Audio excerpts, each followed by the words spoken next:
कोण होतीस तू काय झालीस तू मालिकेच्या आजच्या 20 जुलैच्या भागात जबरदस्त चाळं विणून त्या चाळ्यामध्ये अखेर कावेरी रे मंदारसोबत दिगंबर सुद्धा अडकावलेला असतो. जेव्हा मंदार त्याच्या बापाला तेथून जाण्यासाठी रिक्वेस्ट करतो, नेमकं कावेरी श्रीकांत सुलक्षणाला घेऊन एक मोठा धमाकाच करते. सुलक्षणा मंदारला विचारते की हे तुमचे बाबा आहेत, तुम्ही तर आम्हाला म्हणाला होतात ना की अनाथ आहात तुम्ही. कावेरी मुद्दाम पुढे येऊन मंदारला विचारते की हो, तुम्ही तर म्हणाला होतात की अनाथ आहात तुम्ही, तुमचं कोणीच नाही आहे या जगात, मग तुम्ही आमच्याशी इतका मोठा खोटारडेपणा केलात. दिगंबर मंदारच्या मागे लपून त्याला कानात कुजबुज करतो. मंदार, तू आणि अनाथ, काय चालले नक्की हे? सुलक्षणा पुढे येऊन विचारते त्याला अहो जावई बापू बोला ना, तुम्ही अनाथ असल्याचं खोटं आम्हाला का सांगितलं? आता कावेरीला तर चांगलंच माहिती आहे सुलक्षणाला खोटेपणाचा किती तिरस्कार आहे ते. मनोमन आनंद साजरा करते की मंदार, तू चांगला चाळ्यात सापडलायस, आत्ता काय तू बाहेर नाही पडू शकत. तोचपर्यंत काकू घरात विद्याची खरडपट्टी काढते. काय गये गधडे, मी तुला काम सांगितलं होतं ना, तो किचनचा ओटा कोण आवरणार, इथे येऊन बसलेस का? तेव्हा यमुना टोमणे मारते, जाऊ देत का काकू, शेवटी आपल्या विद्याला त्या कावेरीचा वाण नाही पण गुण लागलाय ना, लाडक्या जाऊबाई आहेत त्या, जाऊ देत असू देत. विद्या मनात विचार करते की एका कामाला हात लावत नाहीत या दोघी आणि इथे येऊन मला शिकवतात की भांडीच घास, हेच कर तेच कर. यांचं म्हणजे कसं झालं माहिती का, चोर सोडून संन्यास आले भाती. तिकडे मंदारकडे काय चालू असेल, किती मोठा तमाशा झाला असेल तिथे. आता त्या झाडाशीच बोलते की जाऊ देत, मी ना आता तुझ्या खालीच समाधी घेतो. परत काकू तिला भानावर आणते की अगं काय म्हणते मी, कळतंय ना. तेव्हा विद्या होकार देते. इतक्यातच यश येतो. यश येता क्षणी काकू यमुनाला खुणावते. यमुना येऊन विचारते, यश आलास तू? यश विचारतो की मा कुठे? यमुना सांगते की अरे ते ब्रेसलेट घेऊन गेले आहेत मकरंदरावांकडे, काय आहे त्यांना पसंत पडते की नाही ते बघायचं होतं ना. तेव्हा यश म्हणतो की अच्छा ठीक आहे, आता तो तेथून जाणार. यमुना त्याला विचारते की यश, अरे ते मकरंदरावांनी आपल्याला ओव्हरशिपच्या प्रोजेक्टबद्दल सांगितलं होतं ना, नाही म्हणजे आपलाच जर फायदा होणार असेल तर विचार करायला काय हरकत आहे ना. यमुनाला यश समजावतो की हे बघ यामिदी, मी त्या डीलबद्दल रिसर्च केला आहे, परंतु ती आपल्यासाठी एवढी इंटरेस्टिंग डील नाही आहे. तेव्हा यमुनाला धक्काच बसतो. काकूच्या तर तळपायाची चागमास्ताकात जाते, कारण यशबद्दल आधीच तिला थोडाफार का असताना परंतु तिटकारा होताच.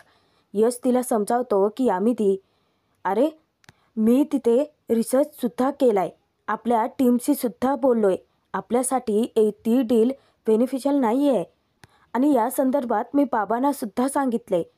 जाऊ देत. आत्ता विद्याच्या मनात तरी जी रुकरुक चालू होती ती तरी शांत होते, कारण स्वतः यशच त्या डीलबद्दल इतका इंटरेस्टेड नाही आहे, त्यामुळे धर्माधिकाऱ्यांचा काही तोटा वगैरे तर होणार नाही. इकडे सुलक्षणा मंदारची चांगलीच खरडपट्टी काढते. त्याला ती विचारते की तुम्ही आमच्याशी खोटं का बोललात जावई बापू. तेव्हा दिगंबरला पाहता क्षणी सुलक्षणाला तो प्रसंग आठवतो. विद्या स्वतः दिगंबरला घरी घेऊन आली होती आणि त्याने कावेरीला भेटायला आल्याचं सांगितलं होतं. सुलक्षणा तर मोठा खुलासाच करते.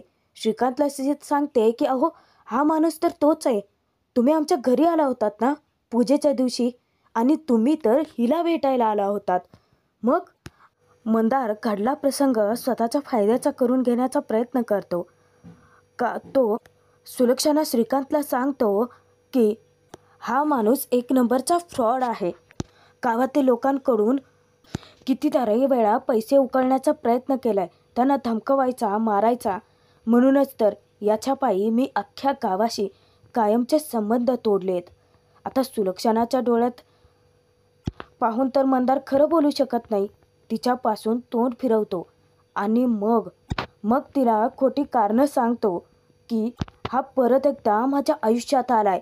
अहो काकू, याने गावातल्या खूप जणांना कितीतरी वेळा छळलं आहे, त्यांच्याकडून पैसे काढून घेतले आहेत, त्यांच्या जमिनी लुबाडल्या आहेत. आणि आता माझं निशाची लग्न होत आहे ना. निशा खूप श्रीमंत घरची मुलगी आहे, हे कळलं असेल याला. म्हणूनच तर पैसे उकळायला आलाय हा इतका दगाबाज आहे ना, की अहो याने लोकांना लुबाडण्यासाठी काही गुंडसुद्धा पाळलेत. आता तुम्हीच सांगा की याच्यापासून नातं तोडून मी काही चूक केली आहे का? तेव्हा कावेरी मंदारला वेठीस धरते. अहो खूप मोठी चूक केली आहे तुम्ही. जर तुमचं म्हणणं असं आहे की हा माणूस इतका दगाबाज आहे, तर मग हा निशाच्या तुमच्या लग्नामध्ये प्रॉब्लेम क्रिएट करू शकतो अहो. सुलक्षणाला ती सांगते की नाही म्हणजे आपल्या निशाच्या लग्नात कोणतं विघ्न नको ना यायला. मंदारला अडकवत कावेरी मोठ्यानेच ओरडून मंदारला सांगते की म्हणून मकरंदराव आत्ताच्या आत्ता पोलिसांना फोन करा आणि या धोकेबाज माणसाला तुम्ही पोलिसांच्या ताब्यात द्या. अहो गुंडाने येऊन लग्नात तमाशा घातला तर नाही नाही नाही नाही नाही असं व्हायला नको आहे. तुम्ही आत्ता फोन करा आणि पोलिसांच्या ताब्यात द्या याला. म्हणजे आम्हाला कळू देत की तुम्हाला आमच्या निशाची किती काळजी आहे, हो की नाही. इकडे काकू यशला आपल्या परीने समजावण्याचा प्रयत्न करते की हे बघ यश, घरचे जावई आहेत ते, त्या दृष्टीने आपण त्यांच्याबद्दल विचार करायला हवाच आहे ना. यश उत्तर देतो की नाही काकू, बिझनेस वेगळा आणि नातं वेगळं, दोन्हीमध्ये कॉम्प्रोमाइज नाही करू शकत. विद्याला तो म्हणतो की विद्या वहिनी मला भूक लागली आहे, काहीतरी खायला आणून द्याल ना. तेव्हा विद्या उठून किचनमध्ये जाते आणि यश जातो त्याच्या रूममध्ये. आत्ता मात्र काकू चौताळते, किती आगाव आहे हा यश, घरच्या जावयाला नाही कसं म्हणू शकतो तो. तेव्हा यमुना तर आधीचीच मूर्ख आहे, नको तिथे डोकं जास्तच चालतं तिचं. काकूला ती म्हणते की काकू हा यश जरा जास्तच हवेत उडतोय, उडू देत, परंतु त्याला जमिनीवर कसा आपटायचा ते मलाही चांगलंच माहिती आहे आणि त्या यशला लवकरच मी जमिनीवर आणेनच. तोचपर्यंत इकडे कावेरीने मंदारला चेकमेट केलेलं असतं. सुलक्षणाला ती उकसावते की नाही म्हणजे आपल्या घराचा नियमच आहे की चुकीला माफी नाही, यांना शिक्षा तर व्हायलाच हवे ना मा. तेव्हा सुलक्षणा कावेरीची बाजू घेते. मंदारला ती सांगते की या मुलीचं म्हणणं अगदी बरोबर आहे जावई बापू, जर का तुम्हाला निशाशी लग्न करायचं असेल तर तुम्हाला हा निर्णय घ्यावाच लागेल.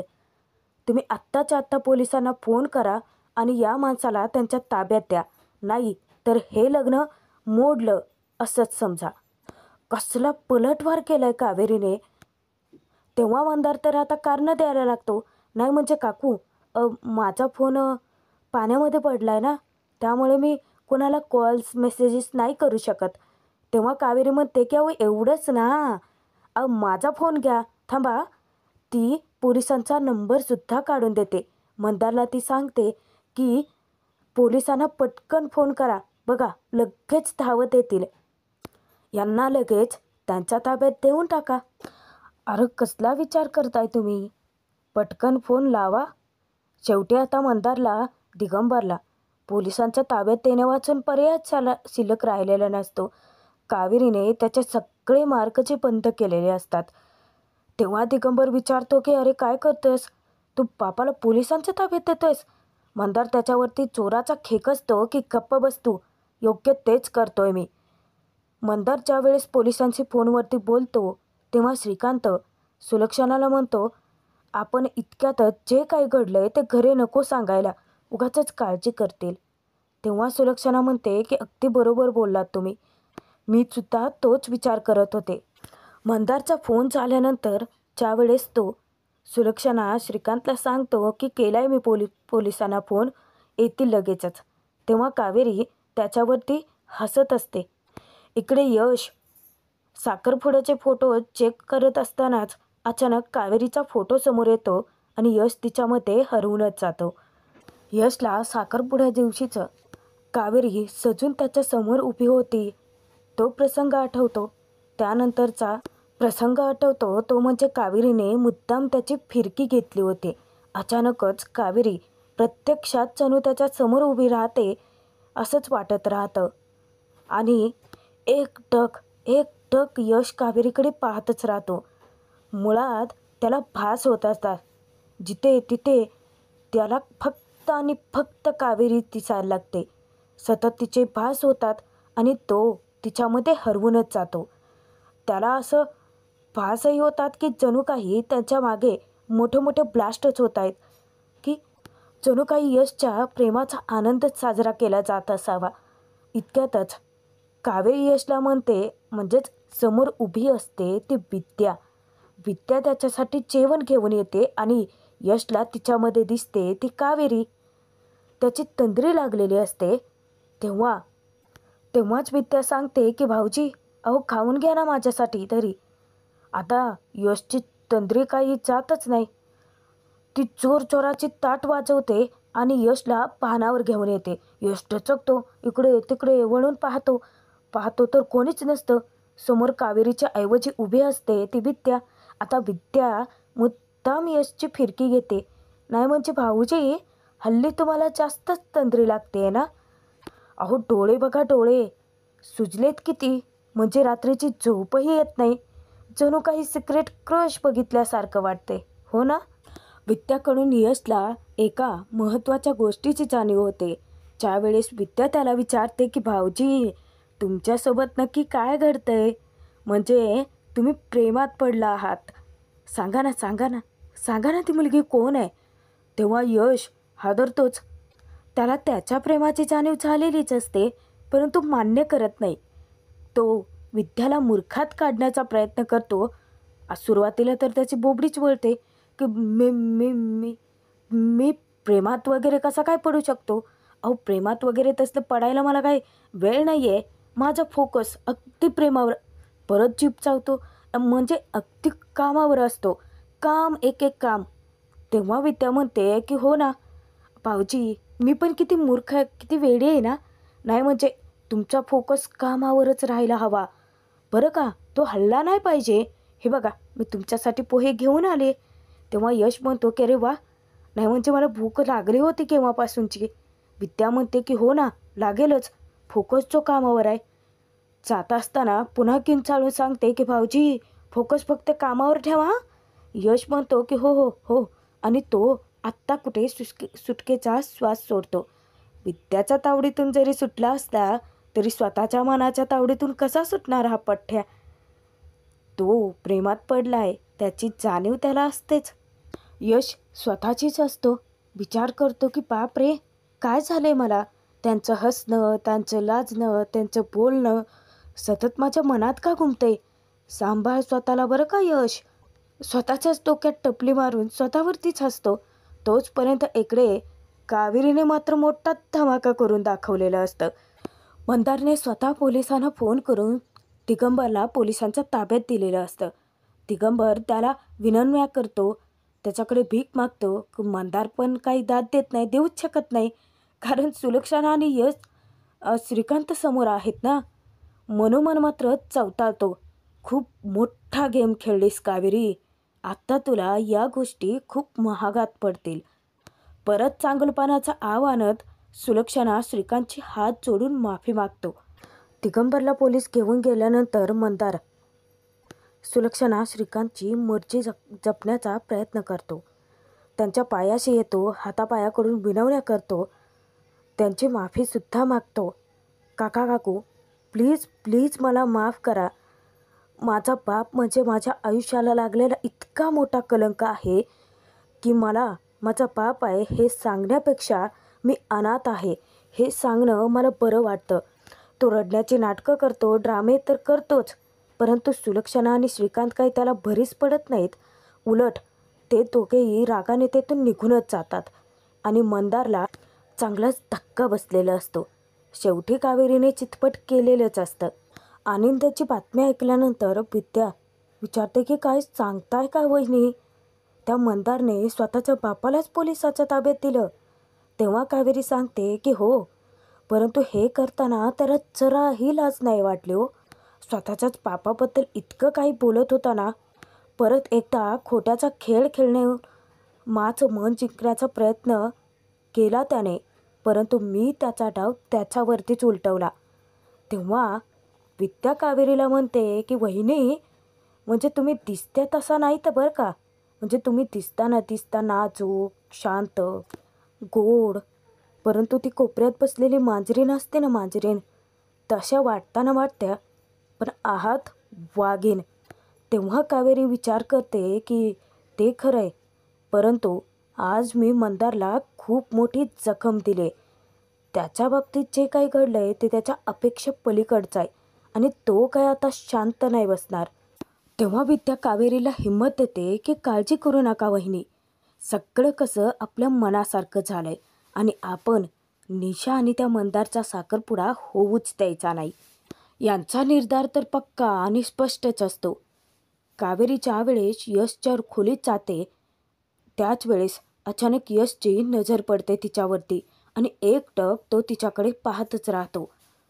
परत स्वतःच्या मनाला समजावतो की नाही नाही नाही नाही नाही, ह्या नक्की झाल्यात का माझ्यासमोर? ही कावेरी तर मला सततच दिसायला लागली, उगाचच रिॲक्ट नको व्हायला. तेव्हा यश आपलं लॅपटॉपमध्ये डोकं खूप असतो. कावेरी विचारते की अहो काय झालं, तुम्ही माझ्याकडे बघून न बघितल्यासारखे का करताय? आता तर यश आपल्या तोंडासमोर लॅपटॉपच धरतो. कावेरी विचारते की यश काय होतंय नक्की तुम्हाला? अहो मी आहे कावेरी, का बोलत नाही आहात? तेव्हा कावेरीला तर काही लक्षातच येत नाही. यश स्वतःच्या तोंडासमोरचा लॅपटॉप काढायलाच तयार नसतो.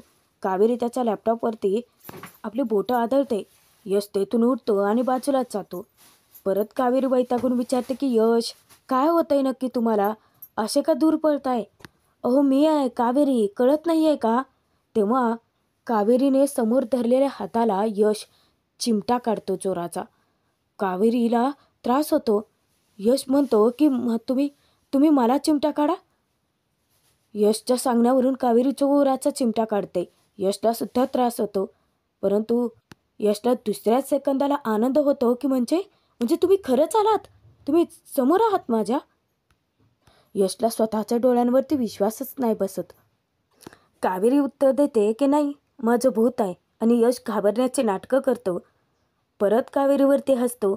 तेव्हा कावेरी विचारते की अहो यश असं का वागता विचित्र? तेव्हा यश म्हणतो की सॉरी, कामाचं थोडं टेन्शन आलं आहे मला.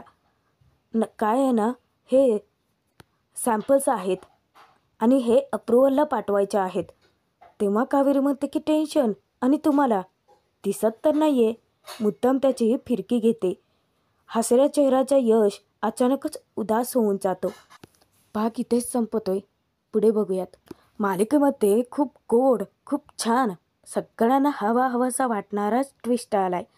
कारण कावेरी बहुतेक नशेमध्ये आहे आणि यशला ती त्याचे डोळे बंद करत सांगते की तुझ्या नजरेसमोर आता एखादी अशी व्यक्ती येईल की तिच्यासाठी तू काहीही करायला तयार असशील.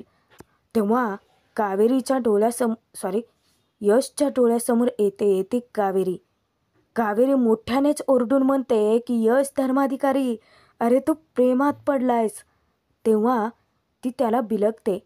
यश मनात विचार करतो की हो ग कावेरी, मी खरंच प्रेमात पडलोय, तेही